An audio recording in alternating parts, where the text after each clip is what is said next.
Constantine encore une fois pour retrouver mes collègues et mes amis de l'université Monterrey.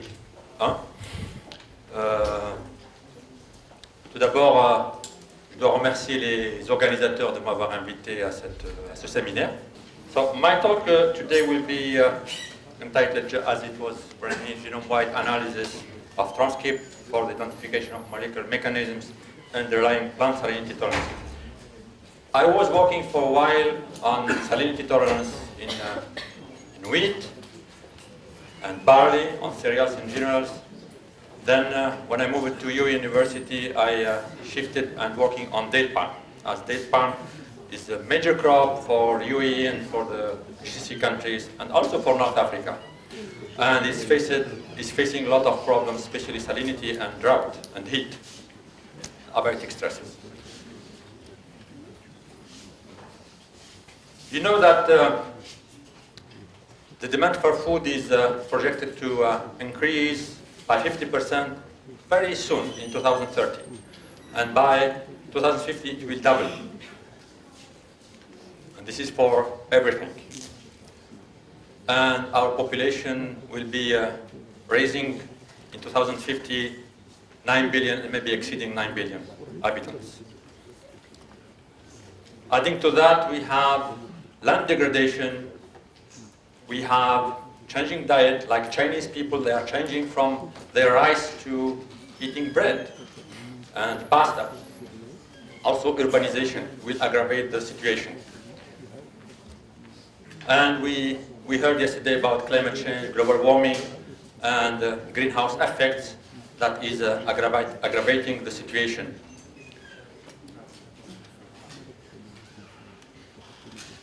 The last century, and mainly after the Second World War, we heard about the Green Revolution and the benefit effect that it brought, especially with the normal borlog varieties that were adapted and highly yielding. This was a success story for a certain period and for certain regions in the world. And I don't know if you heard about Saudi Arabia, where they were growing durum wheat, and they were making really high records and reaching high yielding performance. But it was really for a short period, because it was not a sustainable project. And they were destroying their water resources, as it was based on fossil waters. So they pumped all the fossil waters, and they end up with no more water. So this project was abandoned, and they are no more producing durum wheat. This is not an isolated case. I would say also for our countries, and especially for sub-Saharan Africa countries, green revolution is not the solution, because it's not a sustainable solution, as it is based mainly on intensive irrigation and intensive use of pesticide, of fertilizers, everything. So for us, the solution will be the blue revolution instead of the green revolution, where water is the main factor that we have to consider. Of course, we have to introduce elite cultivars that are drought and salt tolerant. We have to improve the existing tolerant traits for agronomic importance, like yield increase, and also the water use efficiency. So have in mind that blue revolution is the solution for those countries. Also, we are facing salinity. Salinity is a huge problem, not only in our countries, but also in the US. I went to California and I saw people facing salinity problems. It's a huge problem there. And for them, even 5 millimolar of 5 decisiemens is a salinity. For us, 5 decisiemens is nothing. It's just water that we can use to irrigate. But some crops are very sensitive to salinity, like Vitis vinifera, like grapevine, is very sensitive to salinity.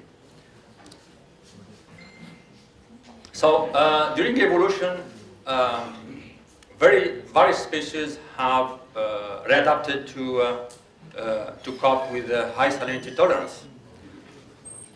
And we have some halophytes, but we have the majority of plant species are glycophytes, and they are sensitive to salinity. And you can see here you have some crops that are very sensitive, like rice is very sensitive to salinity, durum wheat, the bread wheat, the barley also, but barley is the most tolerant cereal, considered as the most tolerant cereal, but still sensitive to salinity. Then you have some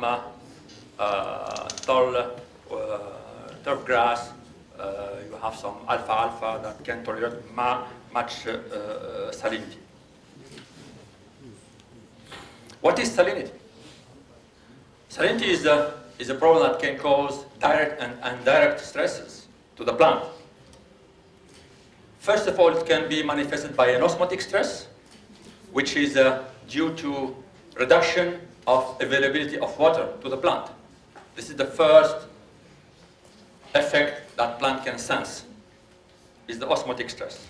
Then sodium can be, when it is accumulated, it will cause what we call ionic stress, because it's toxic as a sodium cation. Then it can cause a secondary stress, which is a ROS accumulation, or reactive oxygen species accumulation, which causes burning of the plants. And this is what we call the oxidative stress. Why sodium is toxic while potassium is not? This is the question, the major question that scientists can ask. And this is for the students, just to let you know that sodium is toxic because it's chaotropic, and sodium has a small size as an atom, and has a strong electrical field, and therefore is chaotropic, and it causes toxicity. While potassium is bigger as an atom, and has a weaker electrical field, and therefore is non-chaotropic, and then is compatible with many enzymatic reactions. And even if it is present in excess, there is no problem for the plant. The plant will be happy to have it and to take it, because it's involved in all enzymatic pathways. How to prevent from the salt? As I said, the sodium, when it is accumulated in the cytoplasm, finish. It causes toxicity. So the plant, to avoid sodium, they can prevent it in different ways. First of all, they have to limit the influx, the uptake of sodium. If they cannot, they can re-extract it immediately to avoid the sodium to go up to the shoot and to the leaves and to the photosynthetic tissue. So this is the first barrier that plant can put in place, is to limit the influx, the uptake of sodium, and then if it is inside, it can be extracted immediately with different genes that we know, that, like SOS1 gene, which is the major gene that is involved in extruding sodium from the root system. Then the sodium will go, if it is inside, it will go through the xylem to the upper shoot. To avoid its accumulation in the upper shoot, it will be retranslocated through different genes, and I will speak about those genes few minutes later, about the HKT genes that are sodium-potassium co-transporter or sodium transporter also, to be retranslocated by the phloem to the roots, and then to be extracted from the root system to the rhizosphere. And of course, the last, not the least, the step that plant can do is to sequester the sodium into the vacuole on the leaves. And you know that the vacuole can be swollen and can get the volume of 90% of the cell volume as a garage, as a depository for all toxic cations and all non-used cations. And there are some genes that are involved in sodium sequestration into the vacuole. How sodium is uptaken into the roots and transported mechanisms into the leaves, because this is the major phenomenon or concept that the plants have to face. Of course, it's so complicated, but I will make it briefly, as simple as it is. Sodium will enter root cells. By comparison to humans, there is no sodium channels in plants. There is transporters, but no channels. For vertebrates and for humans, we have sodium channels. And some people that have heart attacks because they will got a lot of sodium, and sodium will make the blood circulating very heavily. For plants, there is no channels, but there is transporters across the plasma membrane. Of course, there are non-selective cation channels that can transport sodiums. There are also some cyclic nucleotide gated ion channels, CNGC, that transport sodium into the cytoplasm of the plant. And there are the famous family of the HKT genes that are involved in sodium uptake, but also in sodium translocation. And of course, sodium can go through the plant cell through apoplastic way.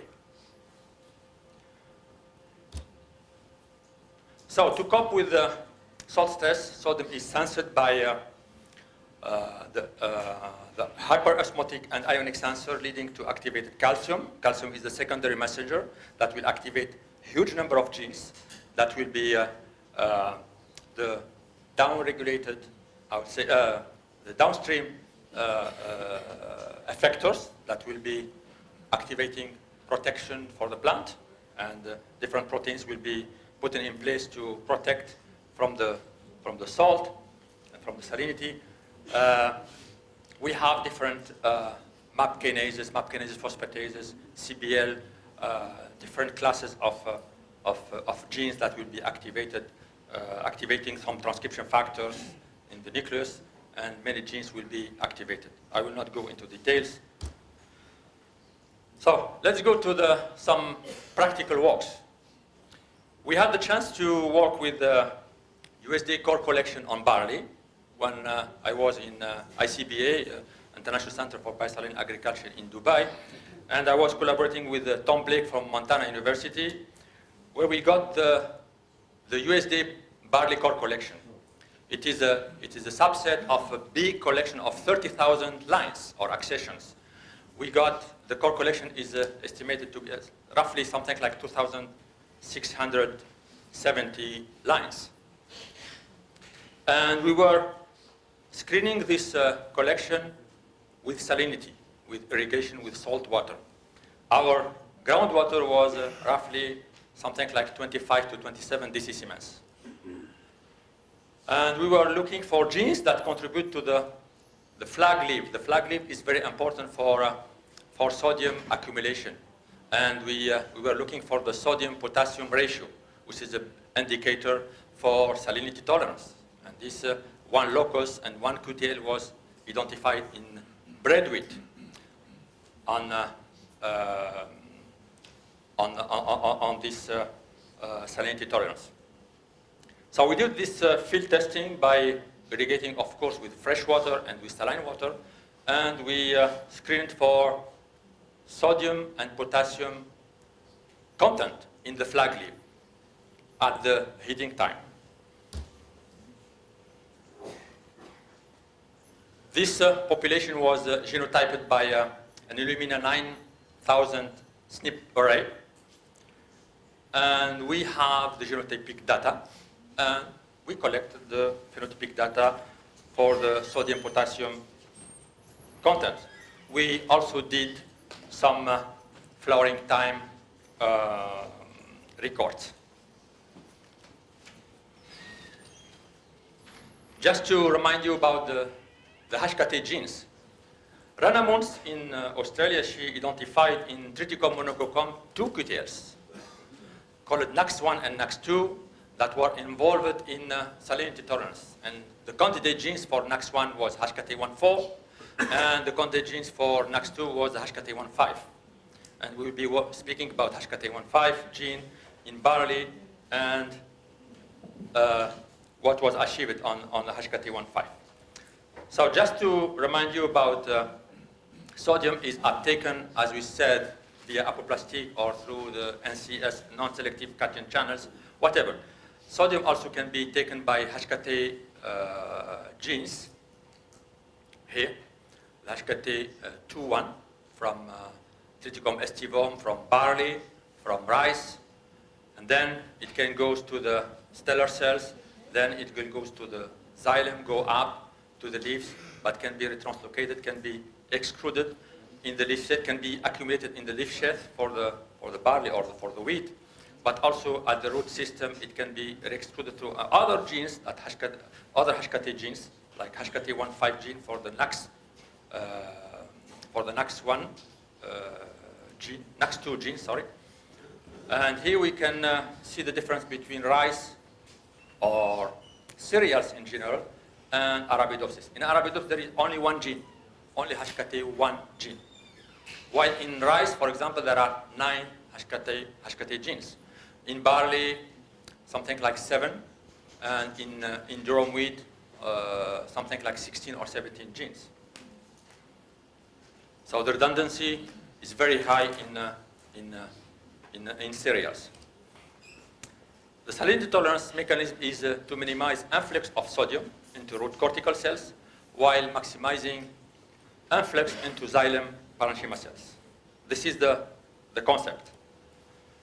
So as I said, we have the genotype and the phenotype of this core collection, USDA core collection of barley screened in our field. And we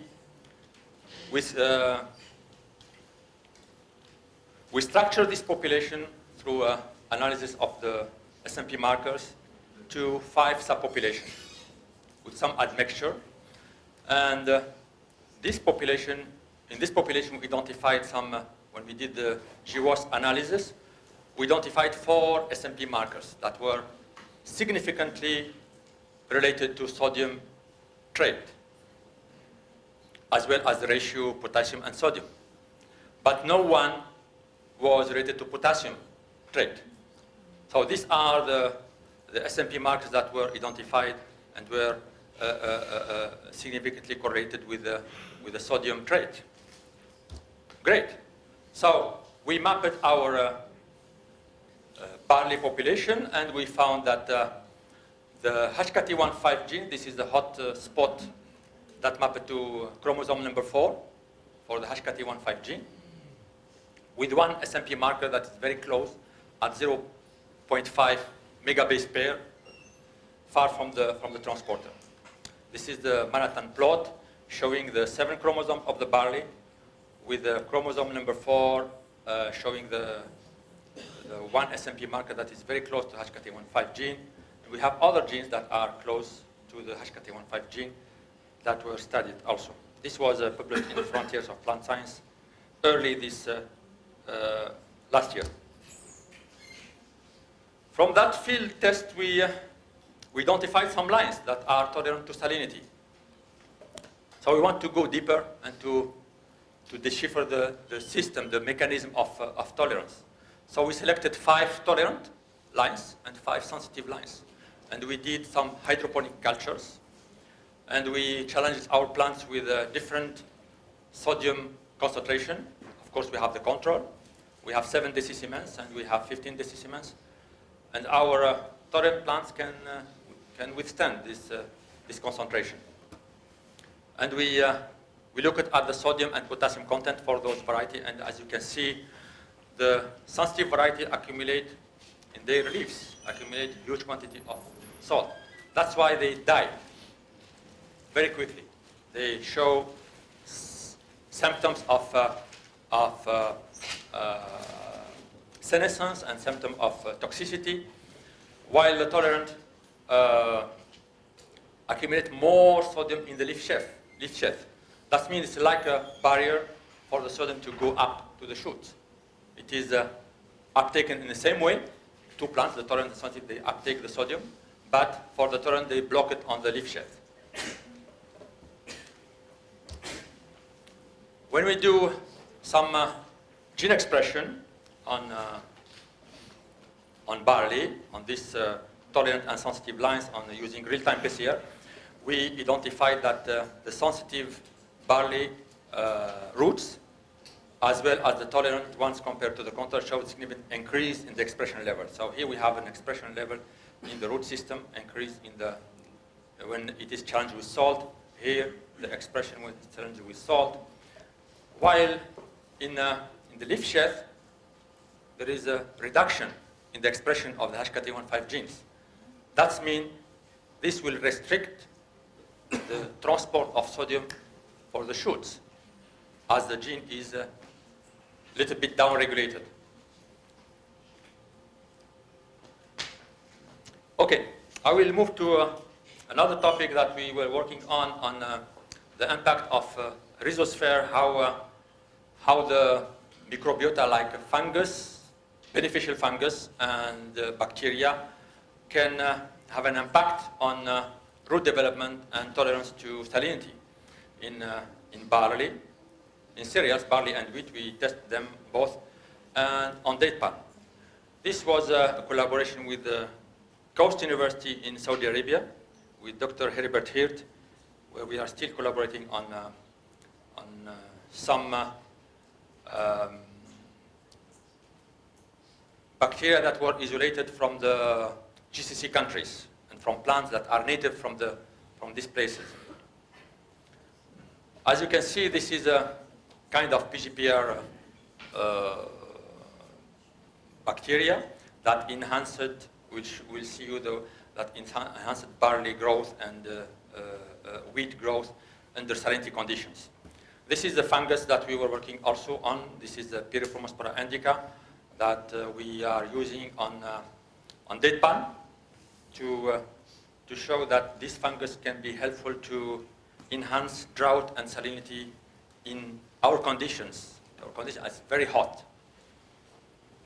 Here's when we tested the bacteria on Arabidopsis plant, when we challenged them with 100 millimolar sodium chloride, the plants inoculated with bacteria performed better than the control.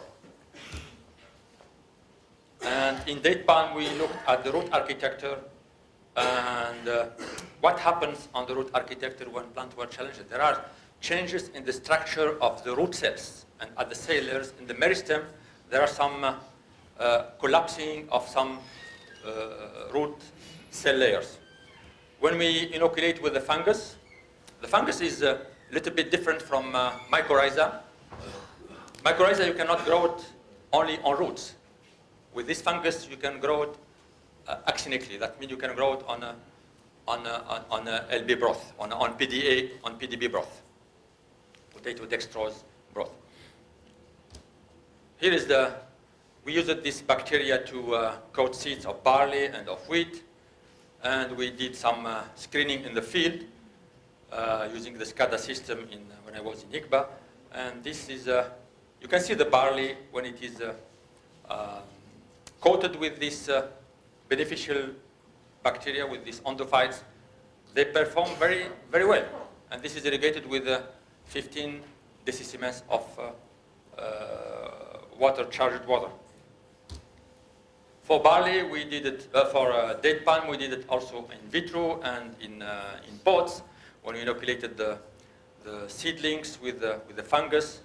And we did some RNA-seq on date palm. And I show you later on the result on the RNA-seq that we did on these samples that were collected from roots, challenged with the fungus and with salt, and also with the fungus alone. Okay, now we'll shift to date palm, which is a very important crop also for Algeria, for North Africa.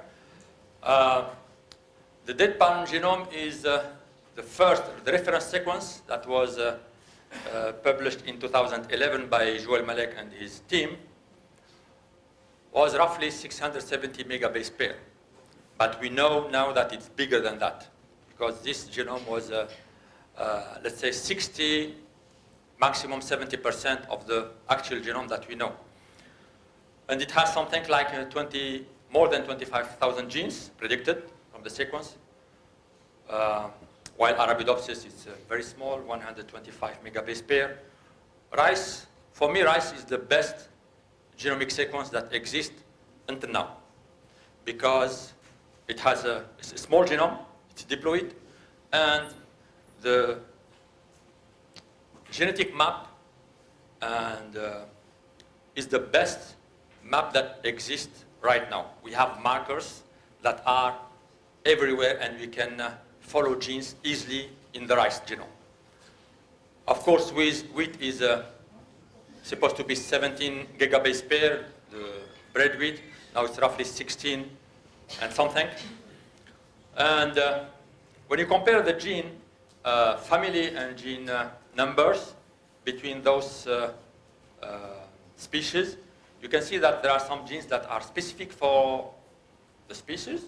Some genes are identical with rice, and some genes are identical with Arabidopsis, with Vitis vinifera, and so on. For date palm, the most closest species for date palm is the oil palm, and we have the genome of the oil palm. Here's from Aldous and Joël Malek paper, the expression profile of sugar metabolism, which is very important for date, for commercialization. And we can see the starch synthesis and photosynthesis during the early stage, and then the sucrose hydrolysis, and then the glucose and fructose accumulation at the later stage after fertilization or pollination. Many genes, I will not enumerate them, many genes that are involved in sugar synthesis and glucose and fructose. With New York University in Abu Dhabi, we were handling one project on sequencing 100 genomes. And we, when the paper came up in 2015, we sequenced 62. Now we have the 100 genome. We identified, of course, a catalog of SMP markers, like 11 million SMP markers available in our database. And the gene density, the transposable element, date palm is very rich in transposable elements. Something like 80% of repeated sequence. We were able to, we have a collection of date palm from all the region, North African, GCC countries, everywhere, from everywhere. And when we analyzed and structured the population that we have, we can distinguish easily North African date palm from GCC country date palm. Of course, there is some admixture in Egypt and Sudan here. So the clustering is, when we used 7 million, roughly 8 million SMP markers, and the joining tree map shows that the varieties, the North African clustered together, while the GCC country clustered together. Some candidate genes, we were interested in some candidate genes. I was speaking yesterday with Dr. Karim about some candidate genes, and it's the same. In date palm, in wheat, we have some mutation, some loss of functions, some deletions, some deleted allele, resistant immunity-related genes, like a receptor like kinase, receptor like protease, nucleotide binding site, that the dark square illustrate those loss of function for some alleles. This is for the dark blue samples for Middle East, and the orange one is for the North African varieties. We were interested in color, fruit color, because you have yellow in date palm, you have the yellow and you have the red. What is the difference between yellow and red? So the difference when we analyze our sequence, as I said, the Phelictophyllifera is very close to the oil palm, Elis guinensis.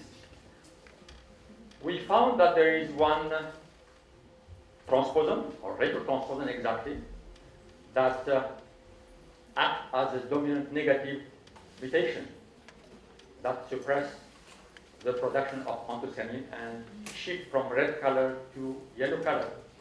And this is the copia-like LDR retrotransposon that is present in the yellow fruits that makes the fruit yellow. For here we have the red. It's Vir plus. While it is when it is a copia, it becomes yellow. So this is really very significant, and this report what exists in the oil palm. The same story is in oil palm, and also the same story in grapevine. The color in red color and yellow color.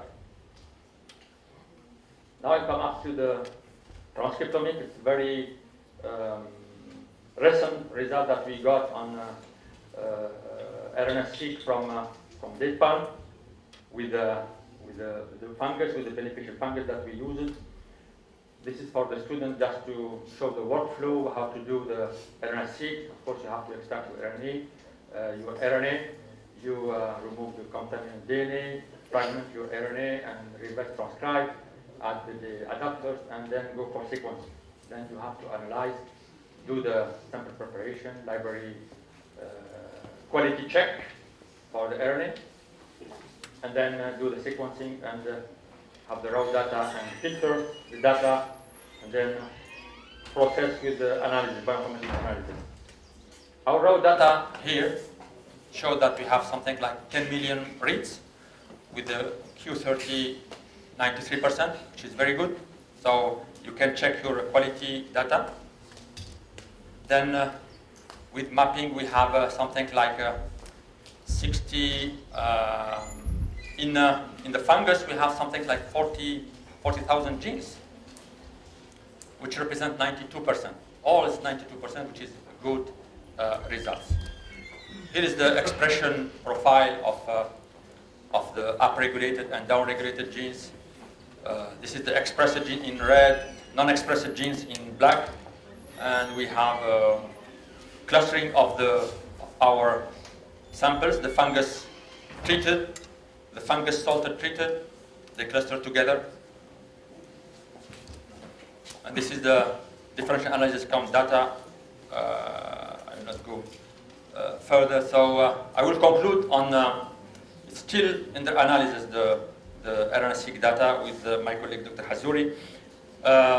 We can conclude on P. indica, which promotes growth. We have some trial in the date palm tissue culture lab. They have greenhouses, and we did some trial, and you can see the difference between date palm that were inoculated with the fungus from date palm that were not inoculated, without challenging with salt. You can see the difference even at the control level. So it enhances growth and confers salt tolerance.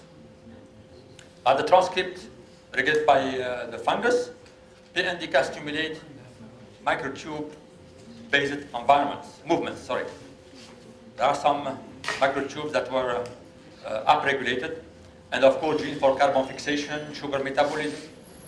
This is roughly in general the genes, the family genes that are involved. ATP synthesis and ribosome also were stimulated by the fungus.